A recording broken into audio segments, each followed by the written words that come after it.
my heart lies with working with young people and seeing them progress and seeing them go from where they were on the first day of auditions to where they are on opening night. We have 36 kids here who have grown enormously, and that's what makes me happy. Well, the material is outstanding. It's really beautiful. It teaches you a lot about life. It's very moving. And the performance, I think, is pretty good, too. I agree with her. I think the material up here we're doing is amazing. I think the sound is amazing. The score is amazing. And it's just, it touches on a lot of, like, the real root, like, values we all love. What are some of those coming from Adam and Eve? What are kind of the character arcs that you see that you go through?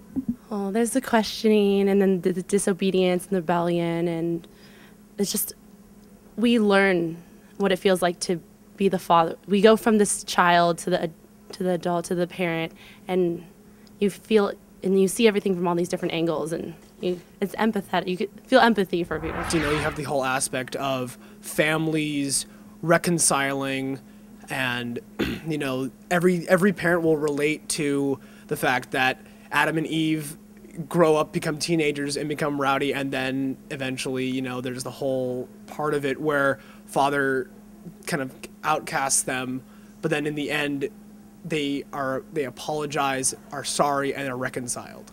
They reconcile with the father. How did you do that? I didn't do anything. I just got near and the day turned to night. Go on, you try. Oh, Adam, don't be such a coward.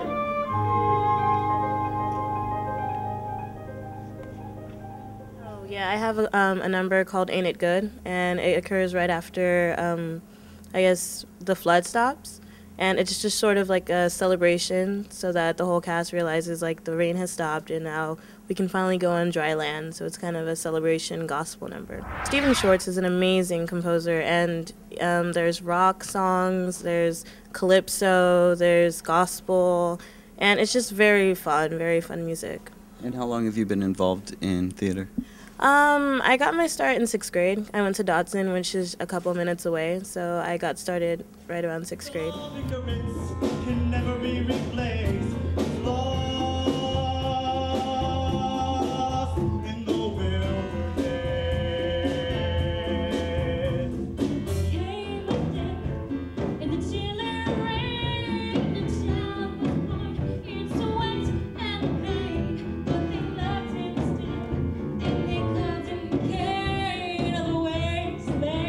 You know, being a teenager and going off to college in the fall is, you know, it kind of helps me understand what my parents actually went through the last couple of years, especially with me and my sister both going through teenage years.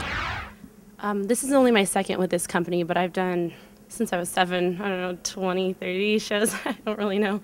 Is this what you plan to do for the rest of your life? Yes, I really want to do this. Same to you. This is my 3rd show with RVL Score, and this is my 17th show all around. There is a lot more pressure on teens to perform live when you can't just edit everything out. You know, these kids, if they want to, they can put something on YouTube and they can film it themselves in their bedroom and take 27 takes if they want to until they get it just right. There's something different about being up on stage where you have to own every move. You have to own every word, every note that you sing. But there's a beauty in that it's a one-on-one communication with the audience. And our young people that have that one-on-one with the audience, they're reaching out to them. The audience reaches back with their applause and their enthusiasm. And you have a level of communication that is amazing. And these kids get it. Go. Never! I'll tell you! Stop it, please! Stop it, brother! Stop! Never!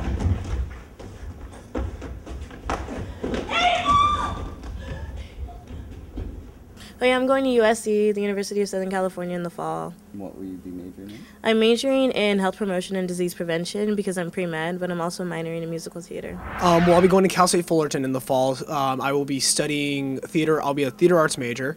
I'm hoping to become part of their musical theater Bachelor of Fine Arts program at the end of my sophomore year. And I would love to perform, if possible, on Broadway, but to perform on any stage would be just outstanding for me because I have so much fun, you know, being able to share my joy of singing and of performing with others.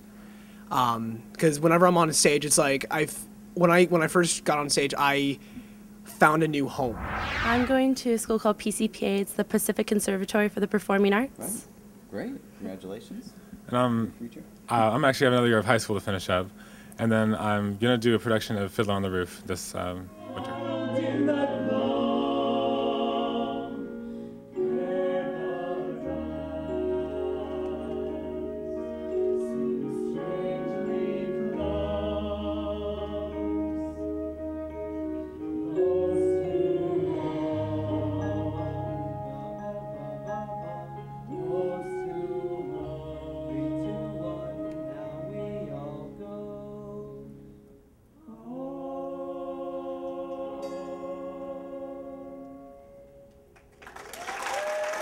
Why do you think arts are important for people your age?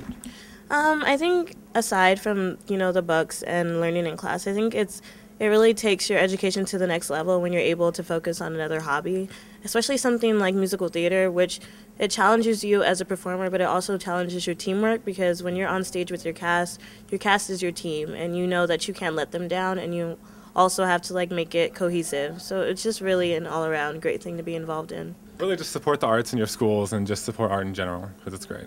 I love being on stage because this is my second show and I'm going to get used to it. And are you going to keep doing this? Mm-hmm. And I'm really glad that my dad is a person that does theaters and shows. I think that when you have an understanding of the arts, you have an understanding of something that is uplifting and positive and something that's useful for a whole bunch of other disciplines. But the bottom line is, if you are involved in an artistic pursuit, you're involved in something that can take you from just the average everyday experience of, for example, a summer, such as what we're doing, and lift you into something that shares with others, something that I think makes you necessary, because you lift the audience members out of what their everyday is and you put them in a better place. And what more could you do as a teenager to have an excellent summer and to set a good example?